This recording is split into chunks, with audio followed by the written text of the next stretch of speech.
This is me and Luna. Just friends, hanging out. You're not gonna believe how we ended up in a relationship. If you can even call it that.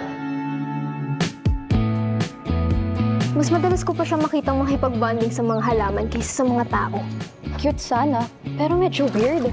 Wala ka bang pagbibigyan ng bulaklak kagaya ng girlfriend o kaya nililigawan? Di pa ako ready sa ganyan. Kung kailangan nyo na umuwi, kaya ko na to, magsiuwi na kayo. Kaya kahit grade 11 ka pa lang, ikaw na inirang ng president ng Artist Guild eh. Di ba kaklase mo tong si Rafi? Since first year. Samahan mo na rin si Luna para mapabilis. Ay, ako naman Dan. Kaya ko na. Kapanood mo yung nag-viral video nila Cathy at Arnold? Kinikilig ka sa ganyan? Kader-der!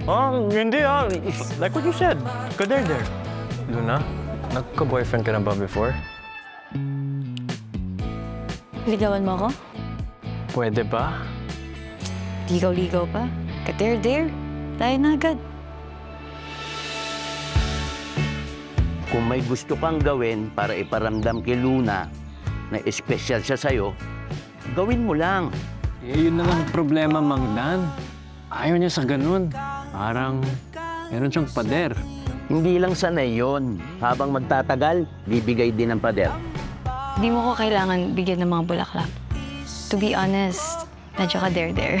Ano naman kader-der dun? Usapan natin chill lang tayo, so bakit? Because I love you! Yun lang sa akin if you only see me as a distraction. At least, may silbi ako sa buhay mo. Loser! Hindi, importan mo ako tapos okay na sa'yo patak-patak? Kontento ka na sa ganun? Mag-demand ka, Rafi! Mag-demand ka! Luna, wala akong pakialam kung di mo reciprocate ang efforts ko. I'm consenting to this.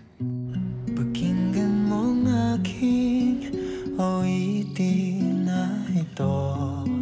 Ito'y tungkol sa pag-ibig. Alam mo, para walang komplikasyon, mag-break na lang tayo. Sige!